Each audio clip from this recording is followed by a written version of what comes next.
All right, real quick. If you've ever yelled at your phone like, man, why nobody ever talks about this? Congratulations. This podcast is for you. Welcome to the People's Voice, DC, where the city finally gets the mic. And now, this ain't one of those podcasts where everybody sounds smart, but nobody actually saying anything. We talk real life, DC life. The kind of conversations you have after work, on the metro, or when the group chat gets serious out of nowhere. Yeah, we talk politics, but don't worry. Nobody yelling over each other, nobody reading off cue cards, and definitely nobody pretending they got it all figured out.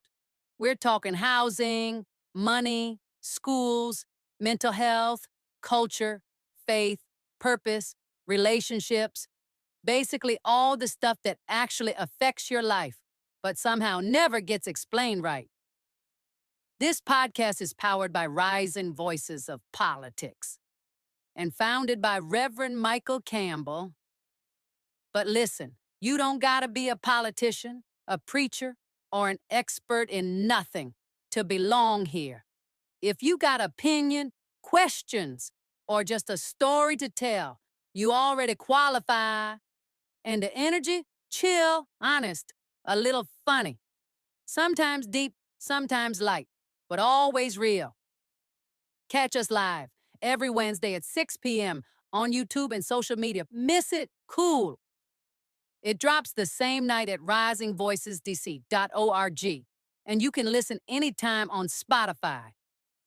So whether you're outside, inside, commuting, procrastinating, or just tired of podcasts that don't sound like you, tap in, tune in, laugh a little, learn something.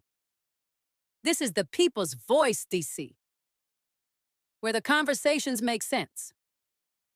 The people are real. And yeah, we might even say what you've been thinking.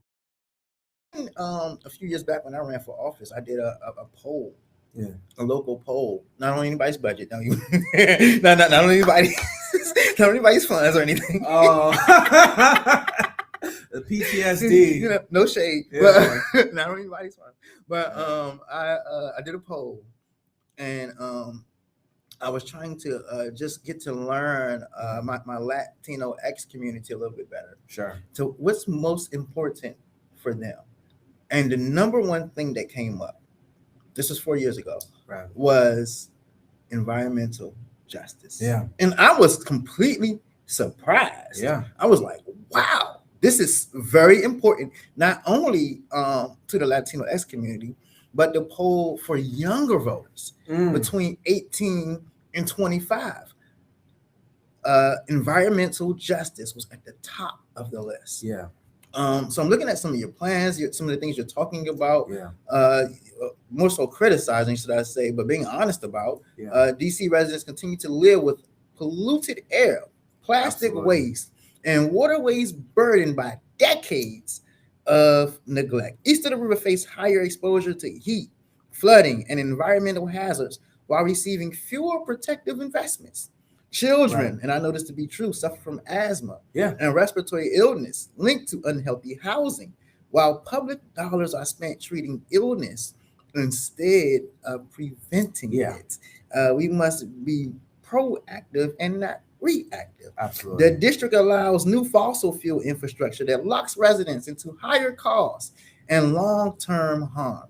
Funds meant to lower energy bills and improve health have been diverted away from their purpose, delaying progress and breaking trust. Right. Climate change is already affecting daily life, but the response remains uneven, slow, and disconnected from the communities most impacted. Talk about your views, your thoughts, and your plans on our environmental justice. Absolutely. And I really appreciate you reading that in totality, because we have laws that supposed to address these things, but without enforcement and with making every laxed opportunity for a big developer, we're just betraying ourselves. We saw 2 stadium projects, whether it's the one at RFK or the one that kept the Wizards and Commanders in DC, completely sideswipe environmental protections. We're talking about cutting out heritage streets. We're talking about not making sure that they're using renewable energy. And they're on, especially RFK, is right off the Anacostia River. I mean, we're talking about polluting the very water that a lot of most of the seniors live by. Or we're talking about this bottle bill. I mean, Councilmember Brianna Doe is introducing a bottle bill that will allow people to get money back when they dispose of their cans and bottles, which is supposed to reduce our pollution. And if you drive through Suitland Parkway, you see all that stuff. Walk down the street in Ward 7, you see bottles over the ground. And it doesn't have to be that way. Number one, it'll incentivize people to keep their bottles in their house. But number two, we'll create another economy where people who are maybe experiencing homelessness, young kids that want a couple of dollars, to start picking up these bottles. So rather than using DC taxpayer dollars to clean this up, we'll have our own incentive to keep our communities clean. But also holistically, we only have one planet. I'm not going to Mars with Elon Musk. I'm not going to Jupiter with Jeff Bezos. I'm staying here on planet Earth. Right. So we have a responsibility to ourselves, to our kids, to keep this planet secure. And what we're doing by choosing big development over our environment is ridding us of our own world, right? And we're seeing things like on Anacostia, they're trying to do development over there. I'm very concerned about it. I don't want the Anacostia Park to become the next wharf, become the next national harbor, to be the next scene of high cost riverfront townhouses and condos that people in Ward 8 can't afford. We need things that's people around the community can take part in, can enjoy, but definitely not remove our green space, because that, for many people, that's the last green space we have. Outside the Arboretum, that's the biggest thing we got. And if we sell that out to commercial interest and organizations that aren't even American, then we'll only have ourselves to blame for it. So environmental justice is very important to me. I believe we need to do better by folks who live in Section 8, do better by folks who live in affordable housing, to make sure the housings are in code, make sure there's not a lot of mold and other toxins, to make sure that kids are given the best chance to develop healthy lungs, because childhood lung diseases carry them through life and decrease that life expectancy as you mentioned earlier. It is not just for low income people; it's also for the rest of folks. I was in a really bad car accident a year and a half ago. I'm not sure if you remember October. I remember. I was in a hit and run. I was driving a small car. I was crashed into by GNC Yukon. Right, car drove away. I was actually in UMC Hospital, which is another story for another day. And then the next day I was in Georgetown. I was transported over there. And long story short, upon leaving the hospital, they recommended I get physical therapy. There were no physical therapists in Ward 8. There were no physical therapy options in Ward 7. The only option I had was going to Ward 2. But with traffic, I-95, lack of parking, I didn't have a car. The best option for me was going to Hyattsville. Wow. And because I didn't have a car, I had to pay for an Uber there, pay for an Uber back. Wow. That was about $40, $50, sometimes $60 a day. Not to mention, I didn't have enough time off of work to continue doing that before I stopped getting paid. So I had to stop my physical therapy before I needed to, so I can go back to work and find someone close to me. I reduced my recovery time to be able to make money. And this is a pharmacist. This is the U.S. representative. This is not like somebody who did. I knew everything. I still had no options. That's the difference between living in Ward 7, Ward 8, and living in Ward 1 and Ward 2. If you live in Ward 2, there's 3 hospitals in throwing distance. Ward 7 doesn't have an emergency room. I know we're going to talk about Fletcher Johnson. In Ward 8, UMC sunsetted at the same time as Cedar Hill opened up. There was no overlap. Right. And when there's no overlap, there's no opportunity to learn. There's no opportunity for folks to transition their care. I'm a pharmacist at the Giant in Congress Heights, and I had patients who didn't even know UMC was closing. Right. They showed up because they haven't heard, and they realized their hospital's closed down. And then I'm like, how come you haven't gotten your medications in 3 months? I don't have a doctor. We're seeing too many people fall between the cracks, and it affects every single person. I know I'm more likely to not live to be 90 years old because I live in Ward 8. That's not right. And that's not fair. And that's part of the reason why I have so much energy, because this is not just hypothetical. This is also my life too. Right. And there's too many people like you and me going through these. And we have to be tougher than the rest, but we shouldn't have to be so tough living in DC. And I'm really fighting to make sure that it's just not so tough, whether you live in Ward 1 or Ward 8, 7 or 2, making sure we all have the same opportunity to live with dignity. Sounds good to me. Now, Yeah. Dr. Oye, I know our time is coming. Oh, should I talk too much? Sure. No. Let's It's been a great, healthy conversation. So, Thank you. but I know you have a busy schedule. But if you could just give us about 10 or 15 more minutes, Yeah. uh, do it. closer to the 10. I know. You know. Let's do it. No, You know, you preachers can- do. You know. Pass the mic to you. I'll be here. Talk to me.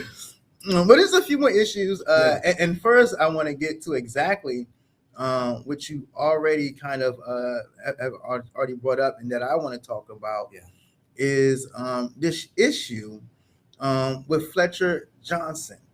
And I thought I had it set up for us, ready to go. I know I had it beforehand. Here we go.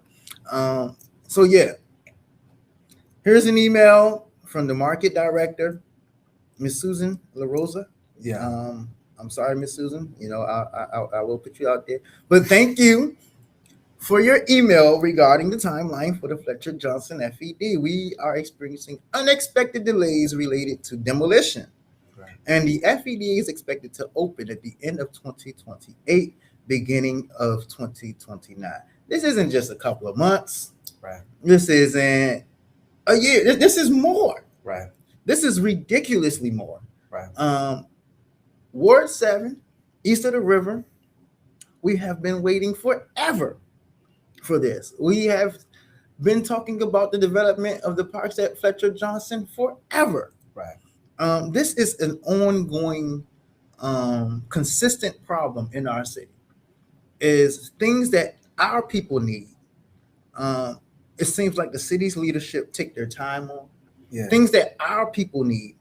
It seems like there's always some type of delay. There's always some type of wrinkle. All of a sudden, it can't get funded this year. As a council member, as an at-large council member,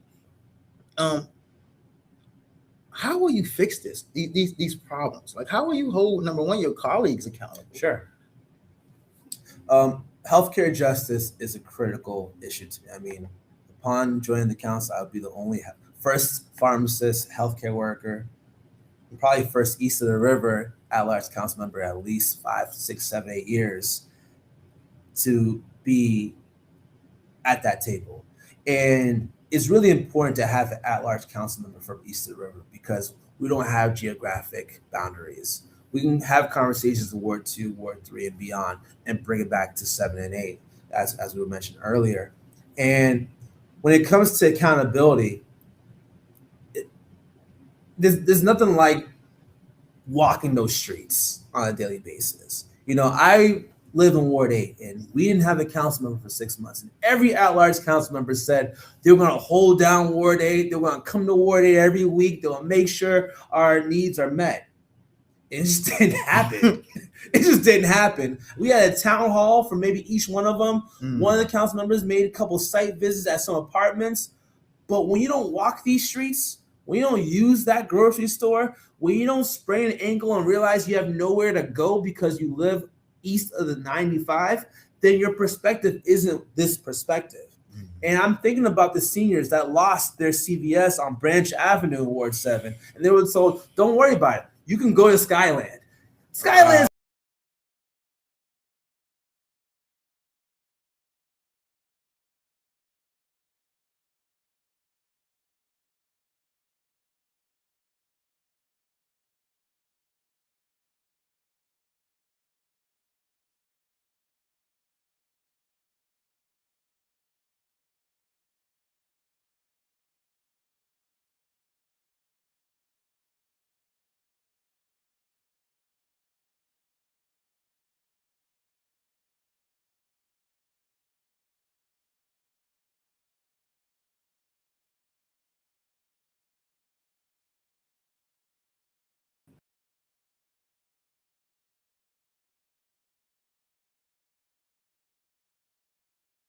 to the residents to rise up for this issue.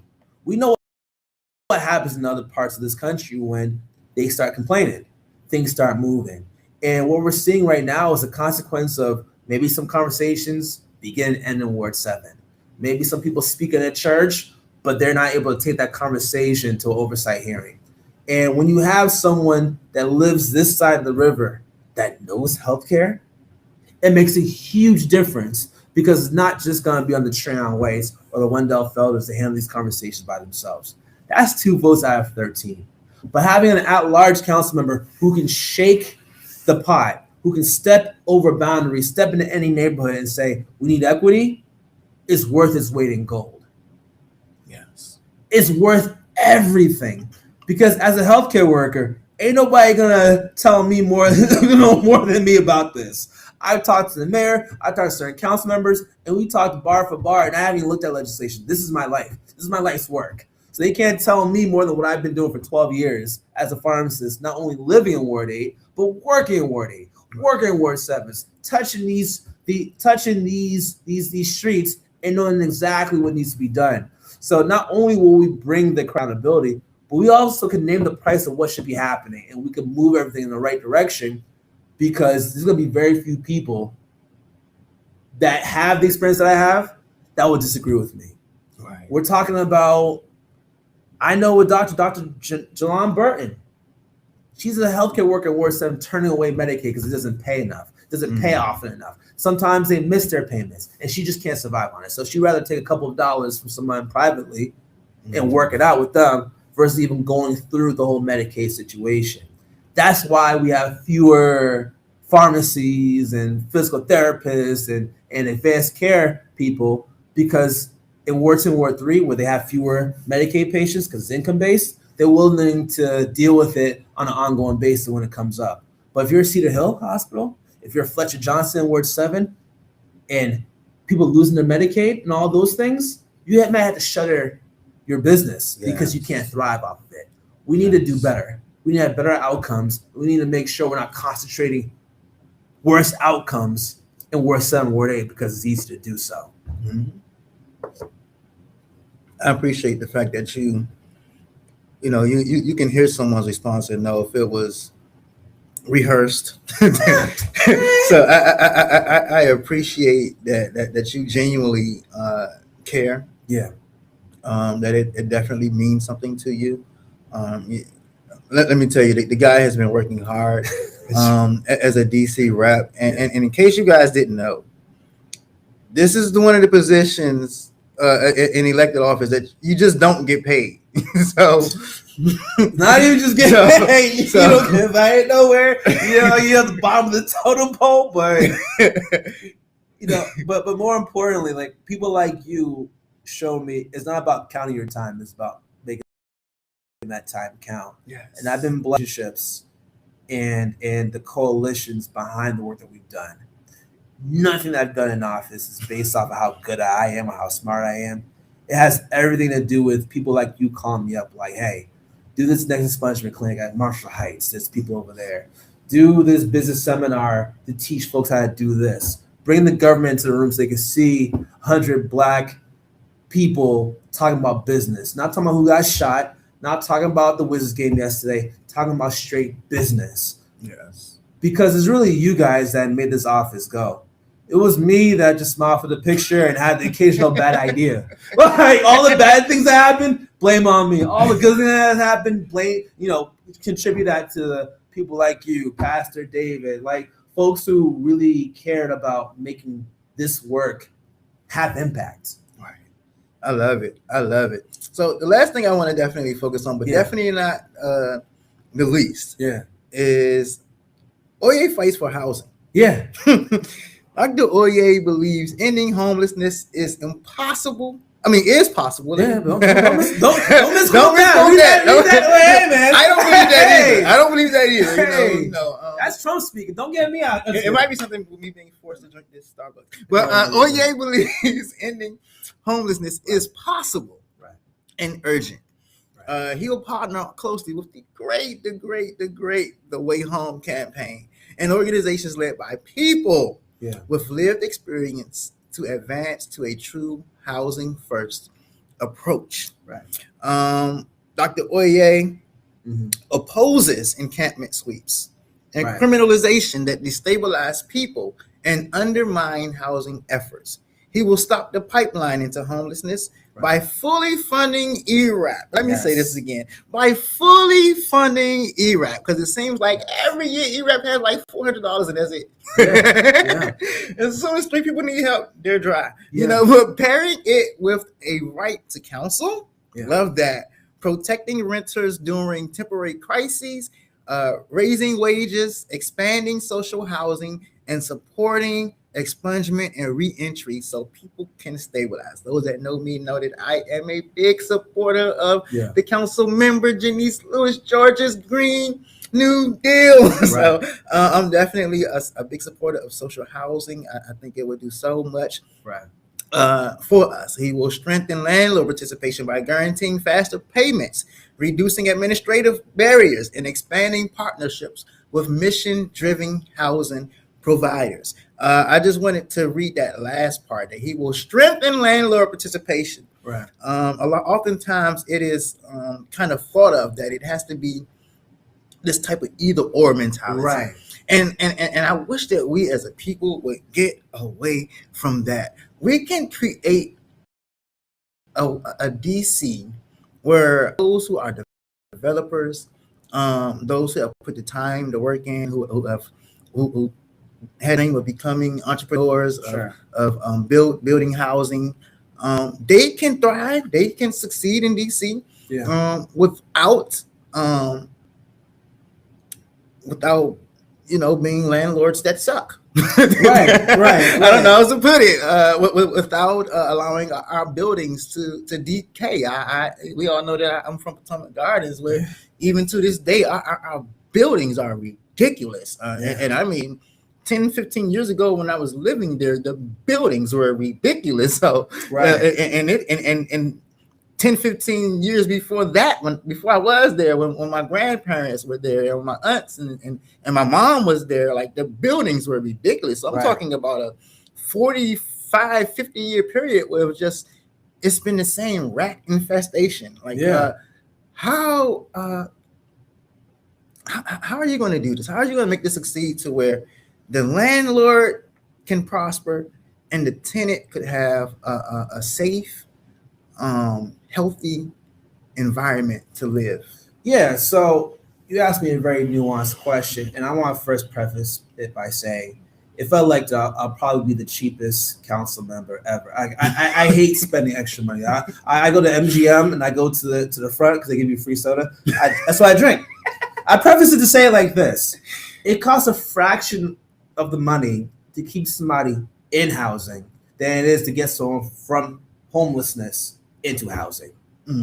The by and large, and I'm very, what upsets me is when they called people who live in encampments unhoused. They have a home. It's in the tent. Right. Their items are there. They have their paperwork in there. They have childhood pictures in there. That is their home. So when Trump and when the mayor allowed the National Guard to decamp these places, you are literally evicting people from their homes. It was so immoral. And when we didn't explain it to that level, we didn't give people the dignity that they deserved. Now, the Rental Act, the act that took away so many people's rental rights, their TOPA rights, was an absolute abomination. It was something that took an existing problem and it added a giveaway to the billionaire class. There's a huge issue in this city. People are unable to pay their rent.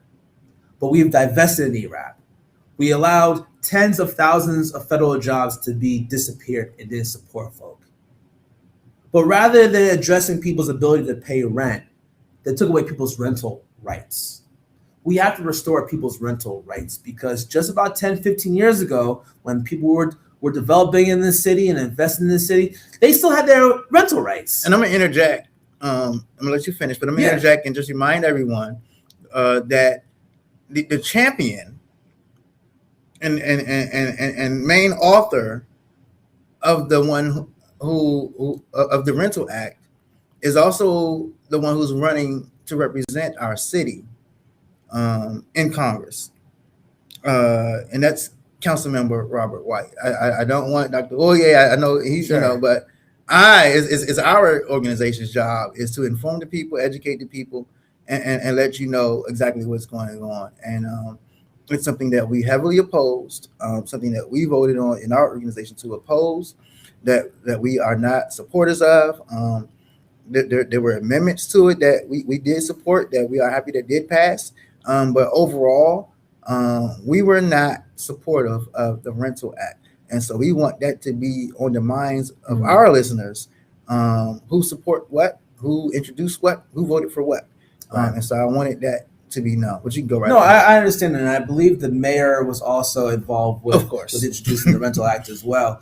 But when it comes to people's ability to pay rent, I get it. Landlords need to be paid. The majority of homes are owned by single owner, that's their investment property. We need to make sure that folks get paid. And also, in my heart of hearts, I believe the people who are behind on their rent want to pay their rent. Mhm. I don't believe there's too many people that's hiding behind the laws and trying to get out and take advantage of it. We can't have that. But the vast majority of people want to pay their rent. They just can't. If it comes to food, if it comes to their kids, if it comes to surviving, and then rent is just the albatross around their neck, they want that off. I believe in ERAP. I also believe in getting people high-paid careers. I know folks that in an international development scene, believe it or not, that's running around in Manhattan, trying to find an opportunity to develop their business. Bring it to DC. We have people from USAID that were laid off. We have people in the State Department that are laid off. We have people re-entering from prison, from military, going back to work because they're seniors. They can thrive over here. Right. We just need to have the wherewithal. We need to come up with the innovation. We need to have the space to say, hey, if you're willing to hire 20, 30, 40,000 people in DC, we'll make it easy for you to do it.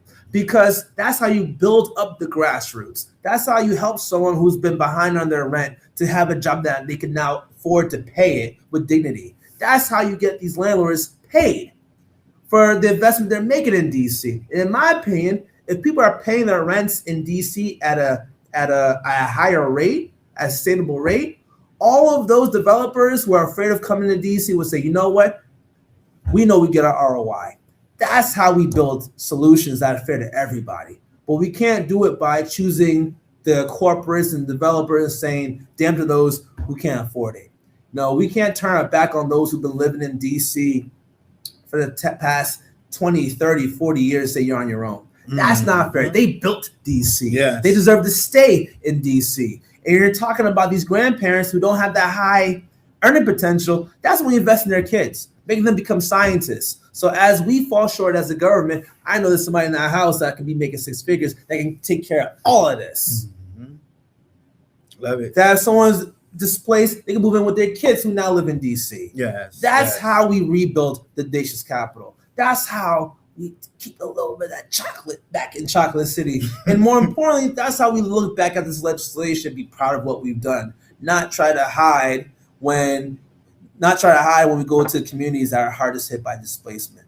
That's maybe part of the reason why them at-large council members weren't coming to Ward 8. They were afraid to face the music. But I'm born in that music. I live in that music. Yes. And I'm willing to keep things accountable because I know if I don't do right, Pastor Mike will be over here having an episode about me. I don't need that. I need to make sure at the end of the day, even if we don't get it right every single time, that our heart is there and that we can stand on what we're doing. And if we need to be corrected, we can be humble enough to be corrected. Yes. I'm not an expert in everything. I know healthcare, but if there's something like homelessness or housing insecurity, I may lean on Pastor Mike and say, hey, man, I need help with this. Yes. I may have to leave that door open, like, Pastor Mike, man, I need you to write this last line of this legislation. Not only because it means that he's involved with it, it means that he can't protest it, but also because I don't know everything. I don't know what it's like to be in DC for 30, 40 years. I don't know what it's like to have grandparents here in the district. I need y'all to help me just as much as I need y'all to vote. Because this is not just a one-day vote on June 15th thing. This is a, what can you help us together make the next 10, 15 years of DC look like? That's what this campaign is about. Thank you for being one who thinks about us, as we say, Washingtonians. Absolutely. Sometimes we feel like plans are being made for those who are planning to come or who just arrived, Yeah. as opposed to those of us who have actually been here and, as you said, built this city. Not we may not have literally laid a brick, but our tax dollar sure has gone towards so much. And trust me, I thought I made a decent salary until the taxes came out.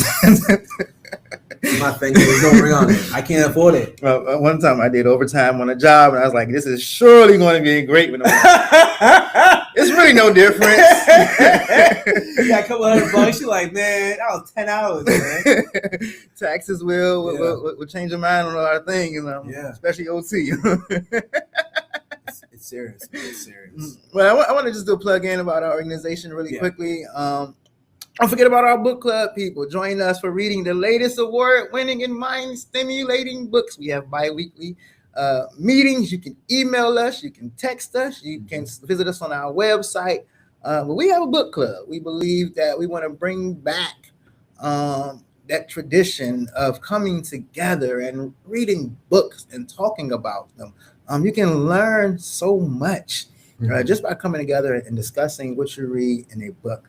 We don't always read books that are like these educational nonfiction. Sometimes we read fiction books, and it might take us on a journey, and it might give us some perspectives on things. And so, hey, look, if you're interested, reach out, talk to us, join the meeting for our book. Before I let you leave, I want to ask you your opinion on one last thing. Talk to me.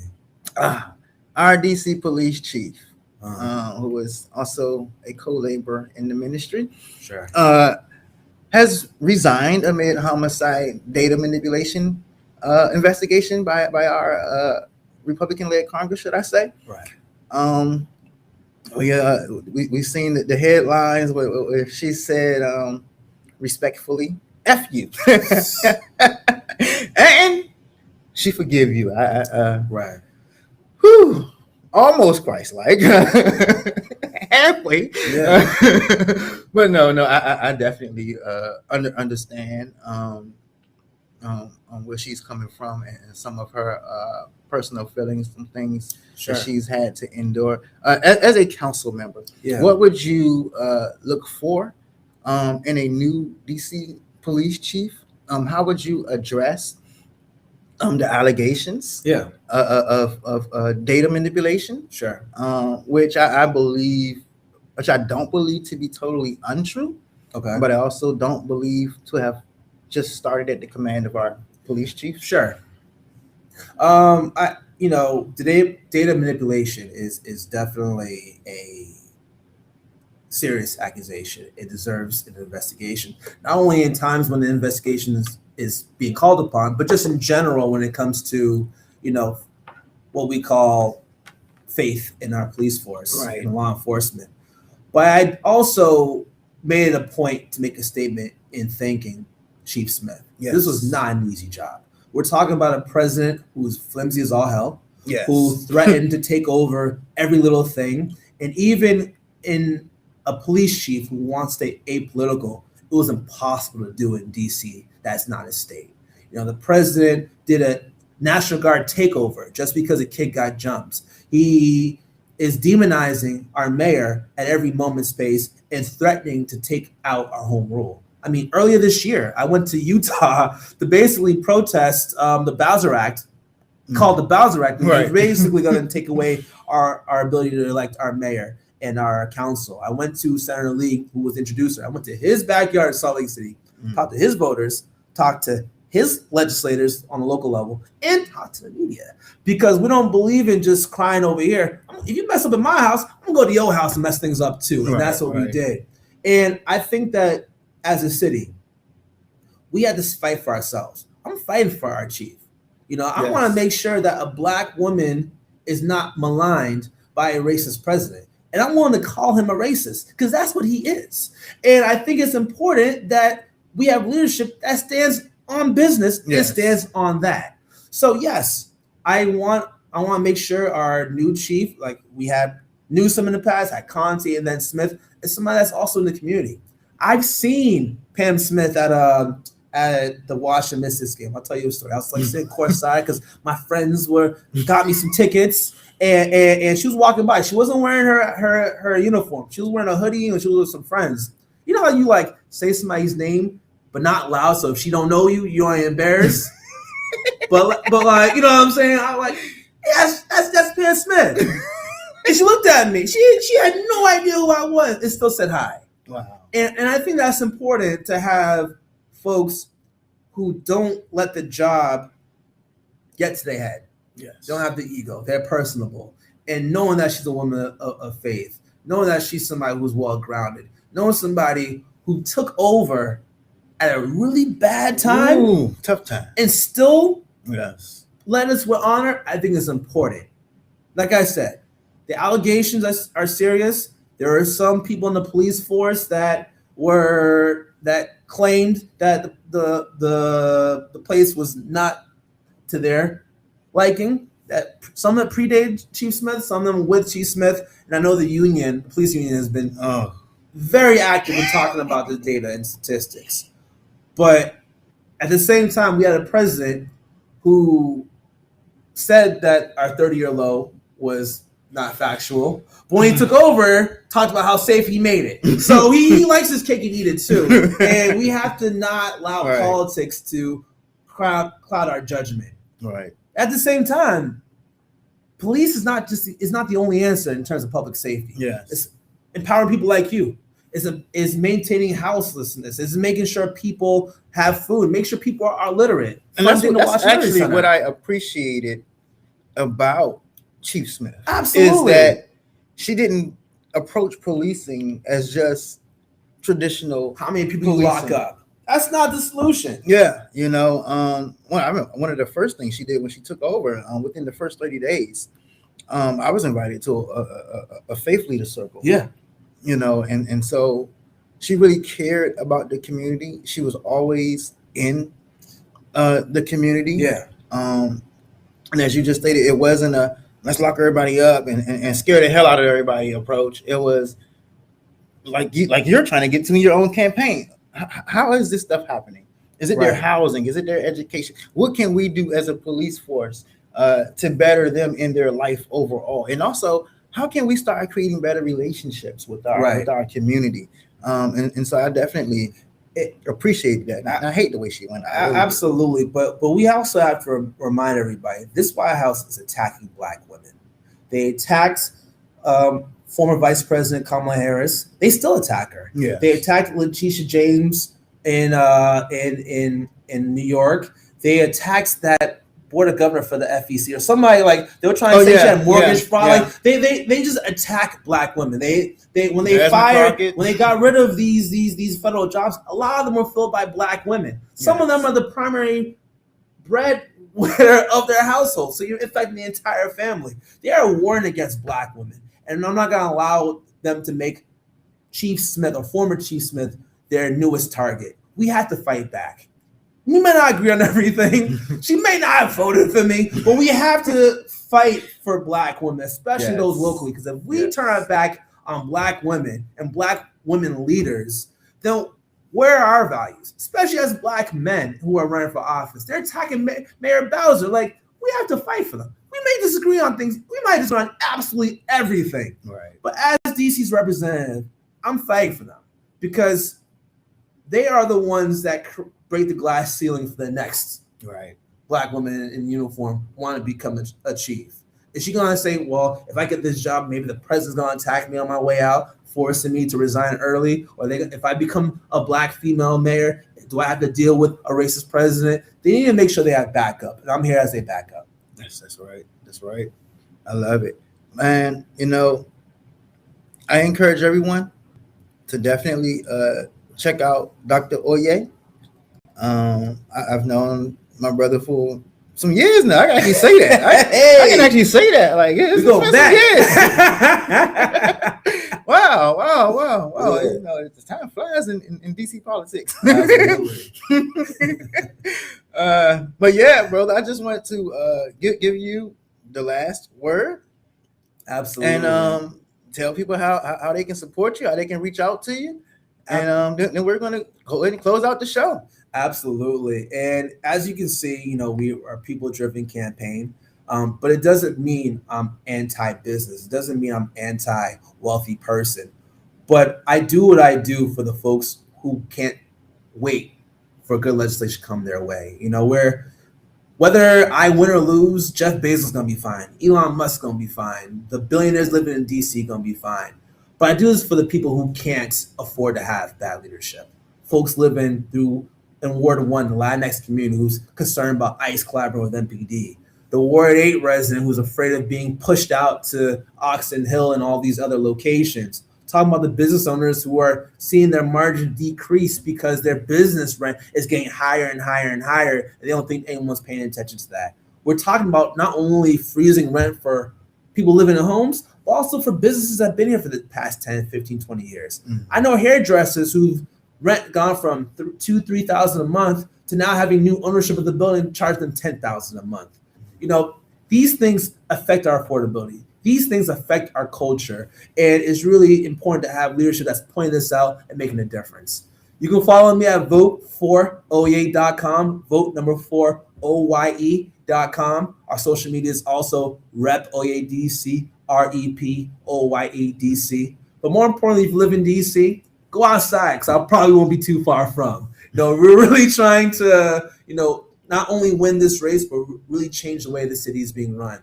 The election day is on June 15th, 2026.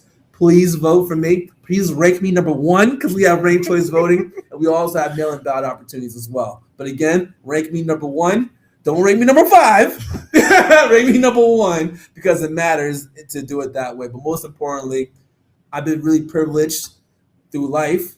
Wasn't the richest, solidly middle income, but my life's mission was to extend that privilege and create new opportunities for those that look like me, come from these backgrounds, those who don't look like me, but also need that leg up. We're really trying to make a campaign for all people and really making people powered by having your input, having your support, but more importantly, having your vision and your direction, because this is your seat, not mine.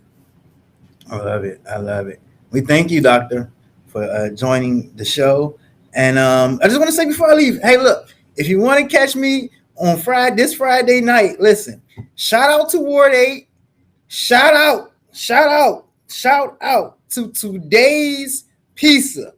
I will be in the new location of Today's Pizza right in Southeast DC, where there is all minority owned at Sycamore and Oak. See you Friday night at Today's Pizza. I can't wait to get some type of shrimp something on my pizza. See you later. Goodbye.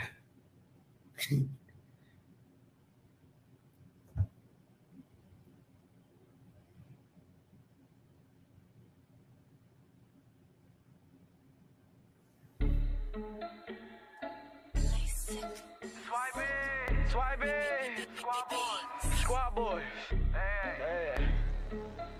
Down, I'm gonna get hit with that Rigo. Bow. Fight. Niggas switched up on me, tried to snake me, hit me with that Rigo. Bow, Rigo.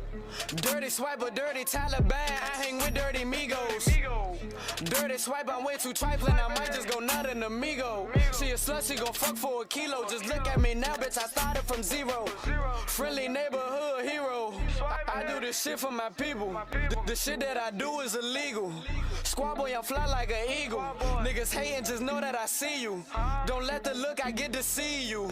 Oh, murder, I don't see no evil. So my blood brother, bro, I bleed you. Niggas fight over bitches like Nicki. To be honest, that shit just don't fit me. If I fuck them, bro fucking her with me. That's your man, but he playing you 50. Unless that bitch look like Rihanna. Then I fucking you fuck her tomorrow. She gon' go, she gon' In a city known around the world for power, there's another kind of strength that rarely makes the headlines. It lives in our neighborhoods, in our families, in the stories we carry, the struggles we overcome, and the hope we refuse to let go of.